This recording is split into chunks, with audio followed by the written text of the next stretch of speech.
let's reconsider how much should we get if we do project governance properly? What are the benchmarks? To do that, we should start off by asking the question, what percentage of our projects currently fail? And when we talk about failure, we need to know the difference between project management success and project success, because most people get them mixed up. Project management success is on time, on budget. Project success is realization of the benefits, the business benefits. They are not the same thing, and one thing does not lead to the other.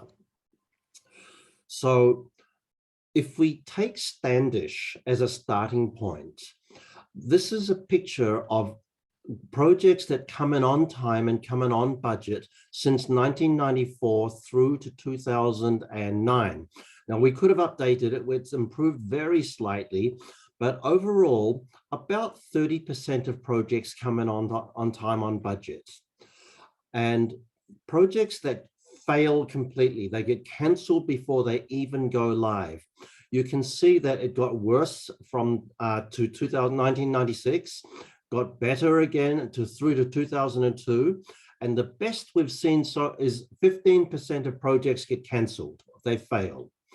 And then since 2002, it's got worse again. So this on time, on budget is not a satisfying statistic. The orange, of course, is challenged. It didn't come in on time, it didn't come in on budget, but it delivered something. But from a governance perspective, we are not overly interested in on time, on budget. We are more interested in, did it deliver the benefits? Now, quite interestingly, when you read the press, the number of success stories reported are almost twice the number of failures. And 62% of projects are reported to have met most or all performance criteria. That's very different to the Standish report. And we have to realize nobody says anything bad about themselves on purpose. No one puts up their hand and says, my last project was a failure. Oh, and the one before that too. And oh yeah, the one before that as well. No one does that. So actually, this little clown here, the circus performer, is your project manager who doesn't admit that everything is not as good as it could be. When we study the actual statistics, it's more like this. We take the failures, 15%, the best that has ever been achieved, according to Standish, and take it through and say, look, if the projects were cancelled, they can't have delivered any benefits, 15%. Wilcox and Margetts in 94 asked, was there any discernible difference between before and afterwards? So there might be new software, there might be a new bridge, there might be a new policy, there's a new something, but did customer satisfaction improve? No. Did revenue go up? No. Did costs go down? No. Was there any discernible difference? No. 30 to 40%. So I call this 35. 15, 35, and at the top, a study in the UK, a very big study by Clegganell, found that 10 to 20% of projects deliver what was promised. So that's good, which means another 35 delivered something, but not everything that was promised. So remember this ratio, please, 15, 35, 35, 15. And the good thing is that the top third, because I always rule the line halfway through and say that delivered everything, and the bottom 2/3 delivered nothing. So good governance is to stop the 50% that deliver no benefits and to cause the ones that deliver some benefits to deliver more benefits.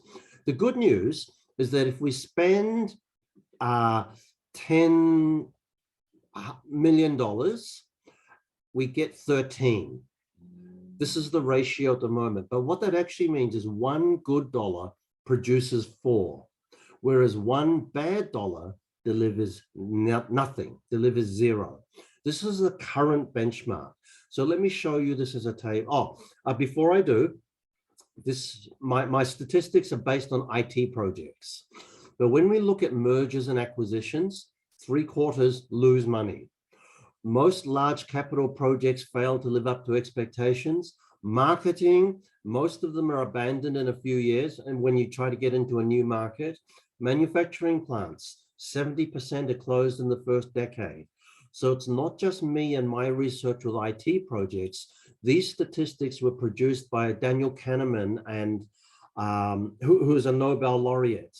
So it's not just me, there's a Nobel laureate also pointing out, look, projects have a very high failure rate. So our current performance, 15, 35, 35, 15. What should we do if we want better project governance? The 15 probably will never change because you're doing new things. So we want the 15 to not fail, but we want to cancel them as soon as we realize it's not going to succeed. 35, delivering no benefits. Well, if we realize it's going to deliver no benefits, we should cancel them. They either get canceled or they get influenced to deliver more. The ones that deliver some benefits will be influenced to deliver all benefits. What proportion? Well, that's a guess. So I've guessed 50%. Half of this 35 gets added to the 15. So with better project governance, 33% of your projects deliver everything that was promised. Half deliver some of what was promised. 15% get cancelled. And then with excellent project governance, and John Thorpe, by the way, claims to already be doing this, 85% of projects deliver what was promised because we focus on the benefits. Let me show you this visually. At the moment, 2/3 of our projects don't deliver what was promised, and we get a 30% ROI. We spend $10 million, we get $13 million. If we focus on benefits so the nothings become something or get canceled earlier, the somethings deliver more, we will then get 40% underperforming, 60% performing. And the ROI will be spend 10, get 23. Do this even better so we have excellent performance and 85% of our projects deliver. So the ROI is you spend 10, you get 34. So let's look at a numerical example. Imagine, again, this was done using IT projects, so it's the 24% here, a million that's important. Let's say you spend 160 on IT in total, 15% of that is spent on projects. So we start off by spending 24 million. Okay, we change this figure to whatever you are spending on projects and not necessarily IT projects, any project. Take the baseline performance, 15%, 35, 35, 15, and an ROI of 30%. If you focus on benefits, this is what's going to happen. The 15% will not change. The 35% will move down to deliver something. The ones that deliver something, a proportion will deliver more. And so we spend the same 24 million and we get 56. So in my numerical example, we were delivering 31 million of benefit. Now we're delivering 56. So that's an extra 25 million to the bottom line. All you need to do is change this figure here to whatever you are currently spending on projects, and you can baseline what should we be getting as a benefit if we do project governance properly. Now, remember, those benchmarks that I gave you, 15, 35, 35, 15, it depends on what type of project you're talking about. Maybe you're doing an engineering project, what we call a type 1 project. So the goals are clear, the methods are clear. Maybe the benchmarks can be more optimistic for engineering projects. For type 2 projects, the goals are clear, but the methods are not so clear. So maybe the benchmarks get modified if you're doing a lot of NPD projects. Software projects is probably exactly what I said, 15, 35, 35, 15. But if you're doing business projects, and more they are business projects, the goal is a little bit uncertain and the methods are a little bit unclear, the ratio is probably even worse. So my recommendation to you is, before you even start, put down your baseline, 15, 35, 35, 15. If you're doing many different types of projects, maybe baseline the different types of projects. Otherwise, just use the figures I've given you as the starting point. One last detail, just so you know, there are also different types of organizations. So there are functional organizations and there are project-based organizations. There are mechanistic organizations, there are non-mechanistic organizations. I actually don't think there are all that many mechanistic organizations anymore. They're becoming more project-led, project-based. And because of that, it's very important, I'm going to skip through this, very important to recognize there are two types of organizations identified by Schwartz and Rapp. One type of organization is a clockwork organization, where everyone knows what we're trying to do.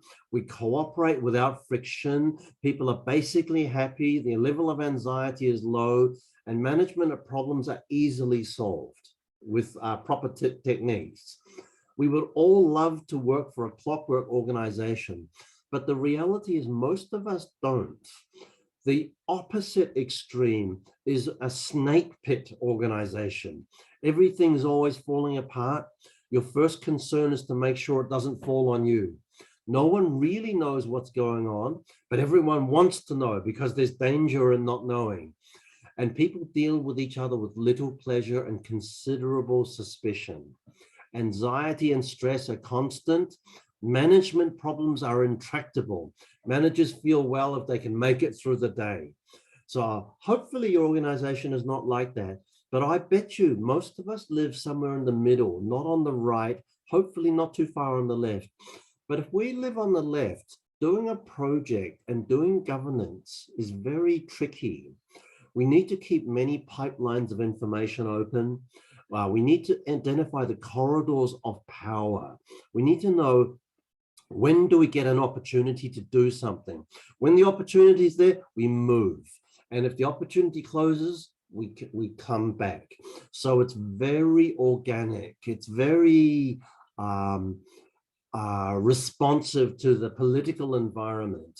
So we need to recognize projects may operate in this situation and not just the clockwork organization.